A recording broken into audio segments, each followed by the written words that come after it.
Take out the papers and the trash. Welcome to the Codcast. I'm Bruce Mole of Commonwealth Magazine, and with me today is Stephen Lisauskas, the Vice President of Waste Zero, a North Andover company that helps municipalities reduce their trash disposal costs by promoting recycling. We're talking about trash and what to do with it. Steve, let's start with the state's largest landfill in Southbridge. What's going on with that? Well, it's interesting, and it speaks to a larger issue with solid waste management generally. But what's happening with the Southbridge landfill is it's up for renewal. And the owner of the landfill, Casella Waste Solutions, is seeking to expand that landfill. And if they're unable to expand that landfill, and that landfill is in Southbridge, but there's a proposal that would also expand it into the neighboring town of Charlton, that if they're unable to expand that landfill, it has to close. And if that landfill closes, that's about 40% of the remaining landfill capacity in Massachusetts when you also look at the other large landfill in Chicopee that's closing now. So the two of the three largest landfills in Massachusetts are at risk of closure. One is actually closing in Chicopee. And then you have Southbridge, which is trying to expand to stay open. But you have the local boards that appear to be in opposition to it. You have Charlton, who took a position that was not in favor of the expansion. And then in June, a local referendum where voters, it wasn't a huge turnout because it was a June referendum, but where voters said they were not in favor of instructing the town to support the expansion of the landfill. And that was a referendum pushed by the landfill operator. They wanted that referendum. They spent a lot of money trying to get support for it, and they lost. That's correct. So what does that say that there's growing opposition locally to a landfill like that? Well, I think what it says is that the state's position about there are waste disposal bans on particular items, but there are also moratoria on new landfills or new incinerators. Some are formal, some are informal. But I think it's a reflection of the fact that people are concerned about their properties, people are concerned about their neighborhoods, and not a whole lot of people say they want to live near a landfill. And where there's a landfill, am I going to continue to get the truck traffic and the other things? I mean, the neighbors, when my town was building a park across the street from my house, my neighbors went crazy about building a park. And that's for kids and baseball and soccer, never mind something that has a lot of truck traffic and noise and other things that people may be concerned about. What I think it says is neighbors are concerned about any development in a landfill or a waste energy facility, but a landfill in particular. Let's talk about why this landfill closing might be relevant to people at large in Massachusetts. Our trash goes to there may be more than but three directions. They go to incinerate. It goes to incinerators. It gets buried in the ground, landfills, and then it gets shipped out of state to other states that are more willing or have more room to accept trash. Is that cover the?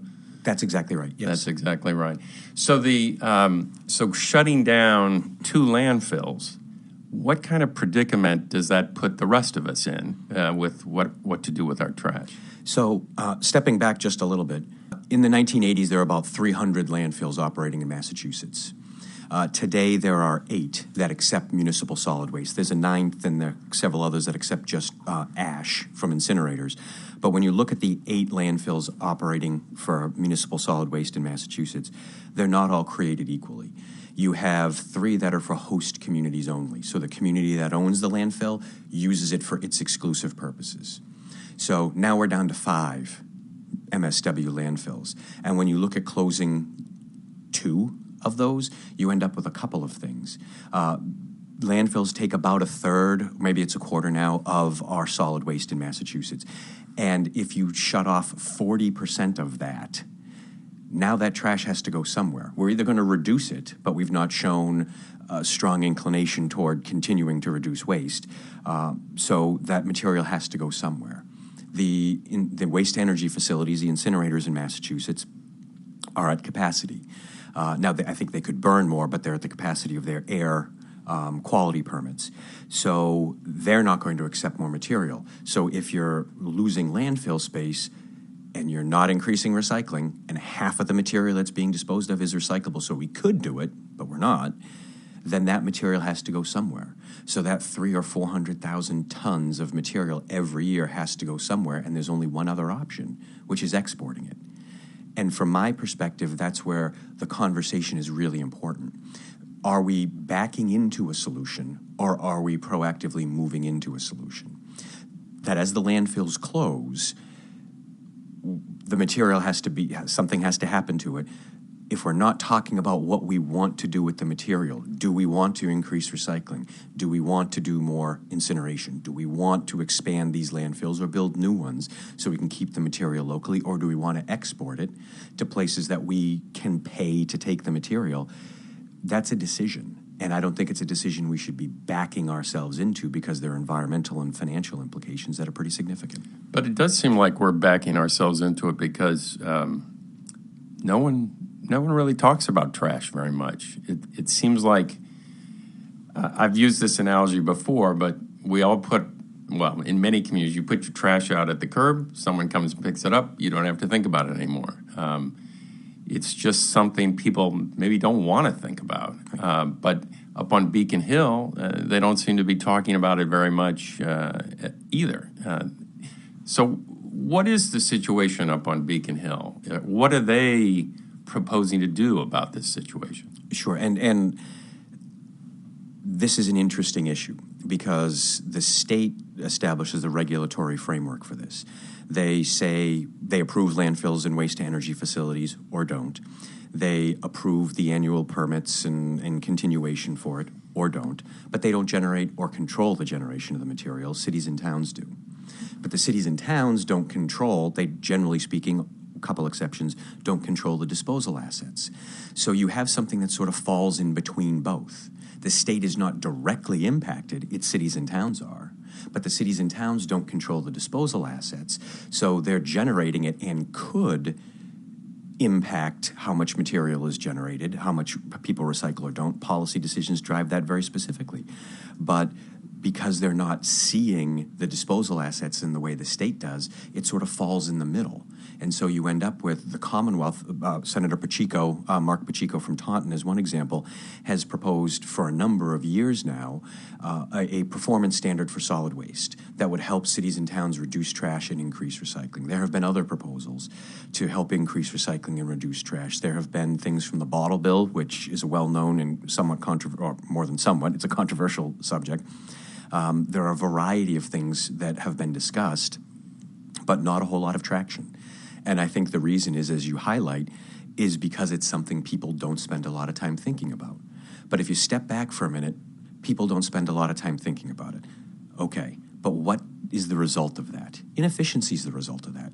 Cost is the result of that. If I know you're not paying a particular amount of attention to the particular subject I'm managing as a private business, people tend to charge you more for that because the people know you're not paying a lot of attention to it.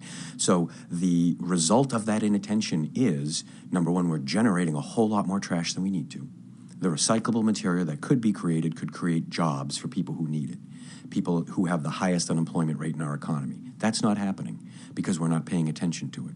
Cities and towns, taxpayers, are paying more for trash disposal because we're not paying attention to it. Let's talk a little bit about that, the cost of it. It comes up periodically when municipalities negotiate contracts with trash haulers. Mm-hmm. But it rarely shows up directly on your tax. I mean, it's usually rolled into your taxes, so you don't really get a sense of some dramatic increase or what have you. Is it rising? Is it going up, or is it getting cheaper to dispose of trash?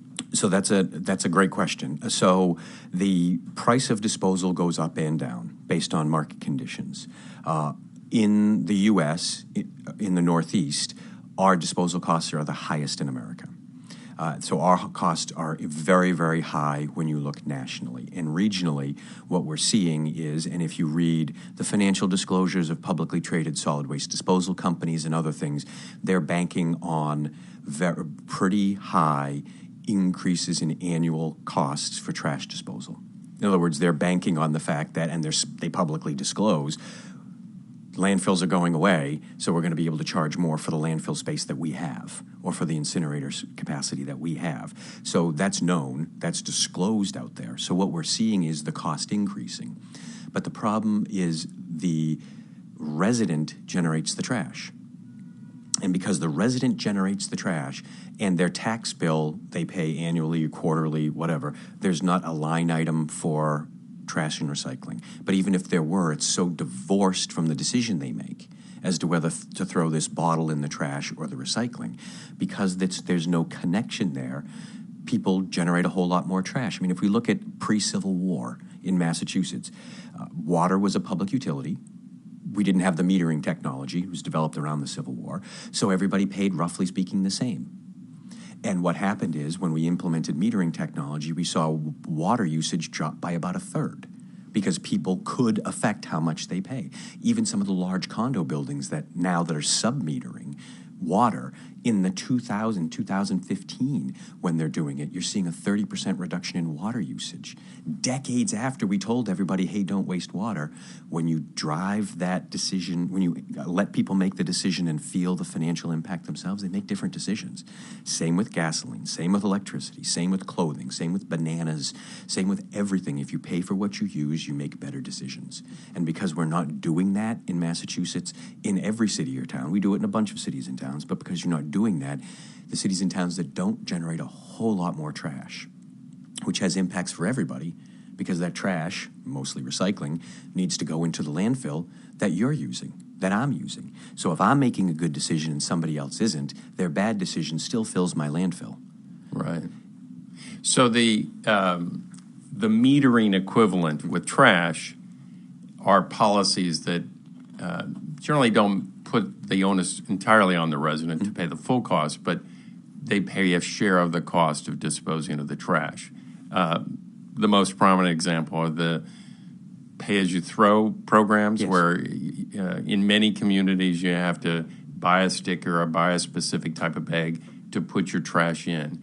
And that payment you make, if you can keep it to one bag, that's all you're charged for. If you need 3 bags, you're going to be charged for 3 bags. Is that... So where are we with that? How many communities are now doing pay-as-you-throw? And so everyone is aware, my company is very active in the space of pay-as-you-throw programs. We're active in it because we're a waste reduction company, and they're the most effective programs. We're also active in a whole series of other waste reduction programs, but we are active in these programs in particular. So we have really good data on it. Where we are is about 140 communities in Massachusetts have programs like that. And those communities, we know, based on the data, generate a whole lot less trash per person than do the communities that don't. One of the issues is the bigger communities tend to have tax-based funded trash programs. So it's a program where you as a resident can't see the cost, you can't affect the cost, and so while we wish everyone would do the right thing, we know that people make better decisions when they are faced with the financial, they can control the financial cost of something. So we see about 140 cities and towns who have implemented these programs, but many of them are small. And so there's a lot more that can be done by the gateway cities, by other communities, other larger communities implementing programs like this that would save them a lot of money and help with our landfill and other issues. And it saves the community a lot of money, you say, by shifting to one of these programs. It does. And one of the interesting things, and we see this more in Maine and New Hampshire than Massachusetts, though Acton, Massachusetts is a good example. The city or town, if you're charging for a bag or a sticker or a card or whatever you're charging for, they don't actually have to keep the revenue. They can just use the revenue as a reminder to the resident and then give the revenue back to them at the end of the year. Acton did it by reducing a flat fee. Some communities do it in other ways. But you don't actually have to keep the revenue. You can just use it as a reminder. And then the city or town saves $63 a ton, $80 a ton across 10,000 tons of trash. Yeah. And the market for recycling these days, you hear... It goes up and down, but you hear a lot of reports that there isn't much demand for all this stuff that we could recycle.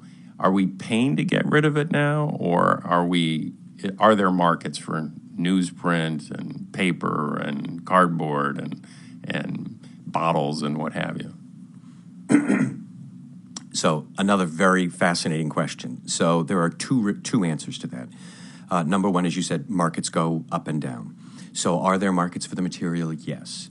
But if you look at, and this is real, I'm a trash geek, so this is kind of interesting for me.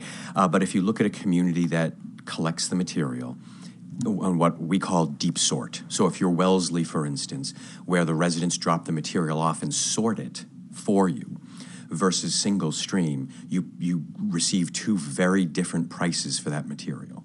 So curbside collected single stream glass is worth negative $20 a ton, last time I looked at it. Now the price is a little bit different now. Negative 20 means that the municipality has to pay $20 to have someone take it. Or the recycler has to pay somebody $20 a ton to take the material. But if you get it deep sort, if you are a Wellesley or one of the communities that receives the material sorted, you make $20 a ton. So single stream has affected the value of recyclables in a very significant way. One, because with the increased convenience, people don't think as much about it, and you will get contaminants like the proverbial hamburger that goes in the recycling container. But you also have recyclables cross-contaminate each other. So the glass may break, and small pieces of glass get in the cardboard.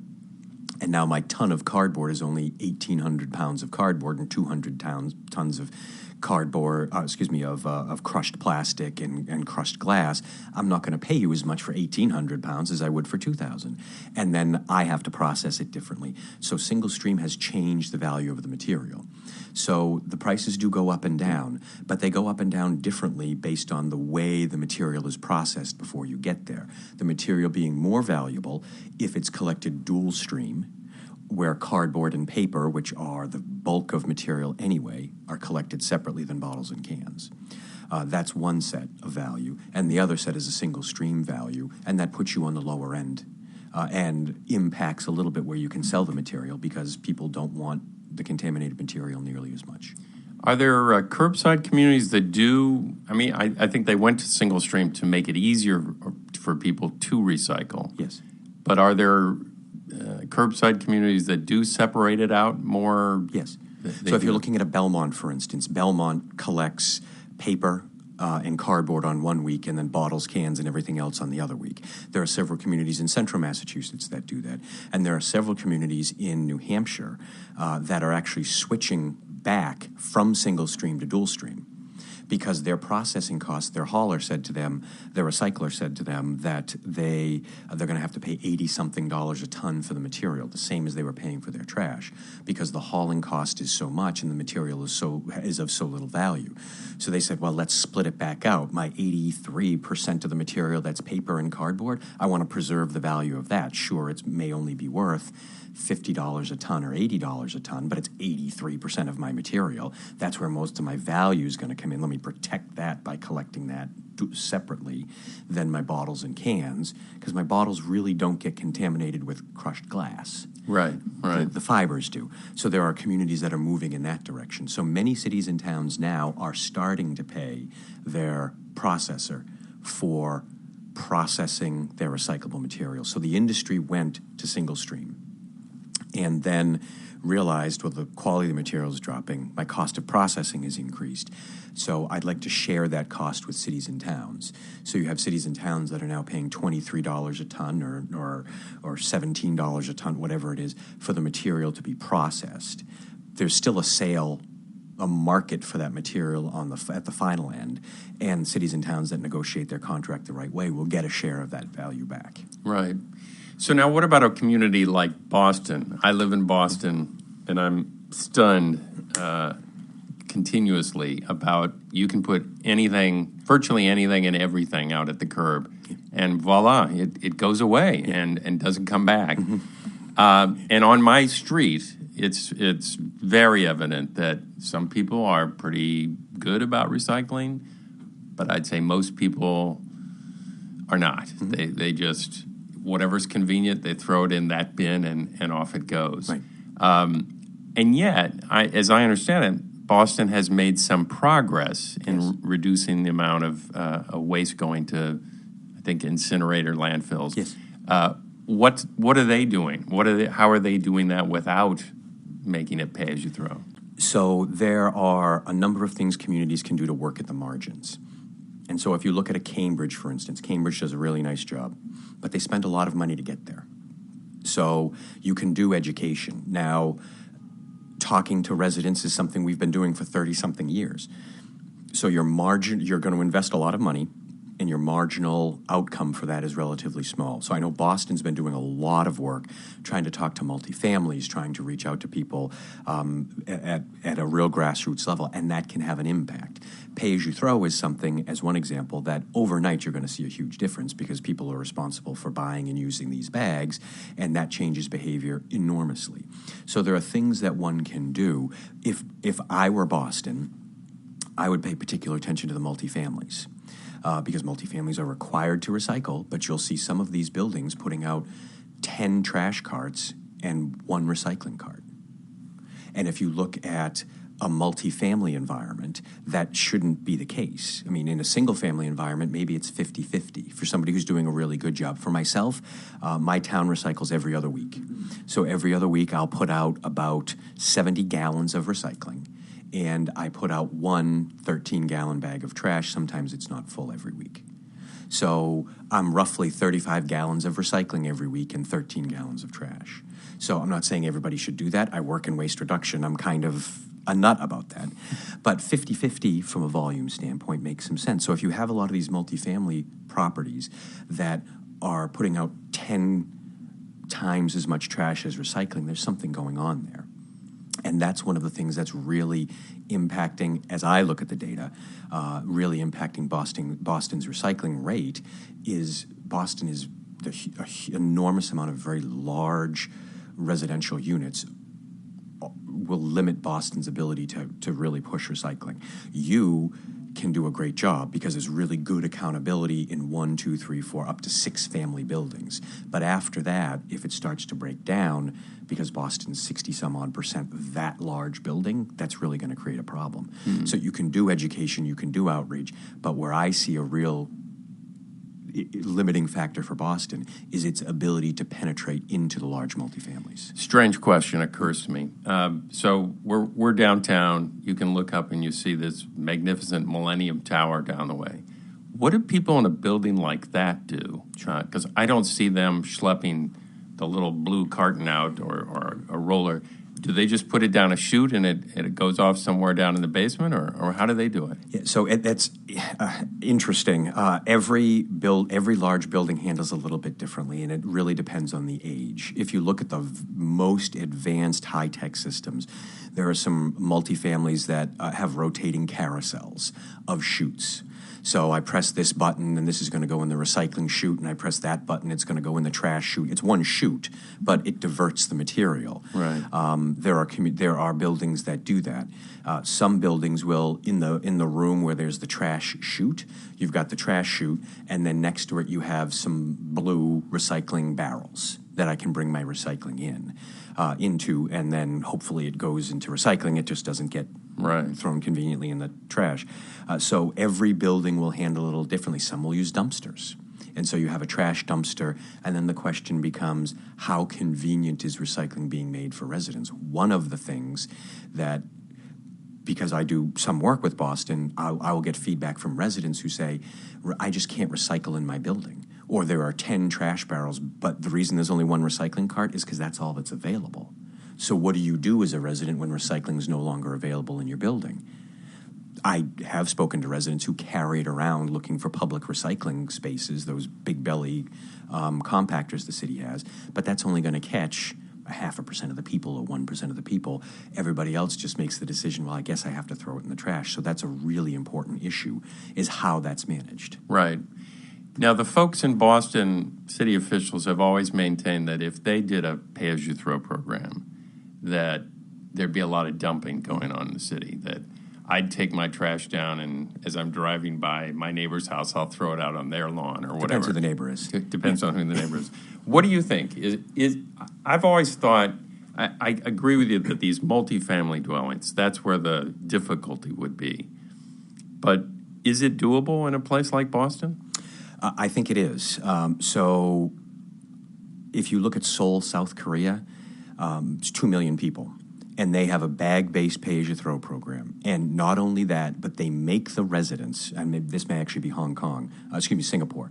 It is Singapore, actually. They make the residents, Singapore has a program as well, so they both have them. But Singapore makes the residents meet the trash truck at the curb.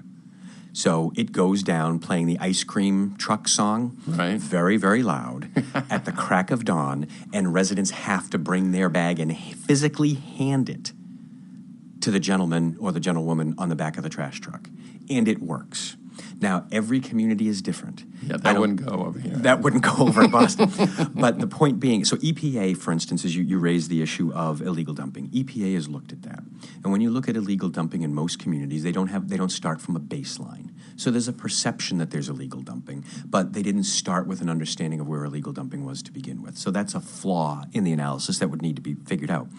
But about 80%, according to EPA, I think they say 75 to 85%, we'll call it 80, of illegal dumping is commercial material. So it's renovation waste, it's contractor waste, it's stuff that isn't part of a pay-as-you-throw program to begin with, which is only residential. Right. So take 80% of that off the table to begin with. And then the solutions that exist to prevent illegal dumping are curbside recycling, or at least making recycling available, and having a bulky waste disposal program. Well, Boston has both. Most communities in Massachusetts have both. So the understanding that that's a concern and needs to be flagged, Harvard did a study back in the 90s that looked at concerns of various issues regarding pay-as-you-throw, pre-implementation, during implementation, and after implementation. And illegal dumping was one people were super concerned about and then fell out of the top 5 concerns after implementation. They realized they should have focused on a whole host of other stuff. Because one thing I've learned in this business is, by and large, if people know the rules, people are good. And they know that if I dump illegally, the man's coming after me. They will find me. About 60-something%, it's in the mid-60% of the time somebody dumps illegally, they actually leave identifying information in the bag. So they leave their water bill in the bag. And then the police just simply go and they either bring it back to you and give it to you, or they fine you $300.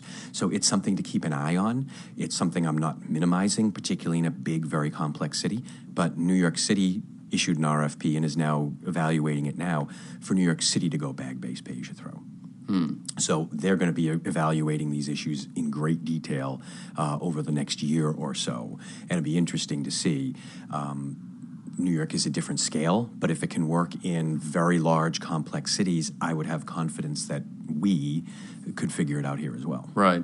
And last thing I wanted to ask you about is personal consumption habits. Are we getting more wasteful in the way we go out and get things and acquire things and then want to throw all the packaging or whatever away, or are we improving on that at all? So Massachusetts is a little bit different than some other states, as an example. So we started at a better level from a recycling standpoint. So if you look at my community is one of the biggest recyclers in Massachusetts, but it is also one of the highest wasting communities in Massachusetts. In other words, it has one of the highest recycling pounds per person and one of the highest trash pounds per person. So what we find is that people are consuming more. They are just fast fashion. Everything is in the economy is cycling over quicker. And with the use of Amazon and other delivery services, people are getting more things shipped. So there's more packaging waste there. And then there's more complex packaging waste for food. So if you buy a cucumber, it's now wrapped in plastic. Well, that extends the life of the cucumber by another week. But it's now waste that you have to deal with. So they're trying to reduce the food waste, but you now have packaging waste. So it's a very interesting dynamic that you see plastics getting thinner, less newspaper, unfortunately, being consumed, more cardboard being produced, less glass. So you see some materials dropping, some materials increasing significantly. And now you really get down to the individual as to what they're doing with all the stuff that was in the packaging. Are they composting that cucumber that went bad, or are they throwing it in the trash? That sweater that's now out of style or has a rip because it was cheaply made, are they donating that? and that's becoming insulation in a car, or are they throwing it away? And so that's really where the question comes, and we see different communities moving in different directions on that. Steve Lisauskas, thanks very much for joining us. We had a great talk today, and please, to all our listeners out there, join us next week at the same time for the next podcast, or you can subscribe on iTunes and SoundCloud at any time. Thanks, Steve. Thank you very much, Bruce.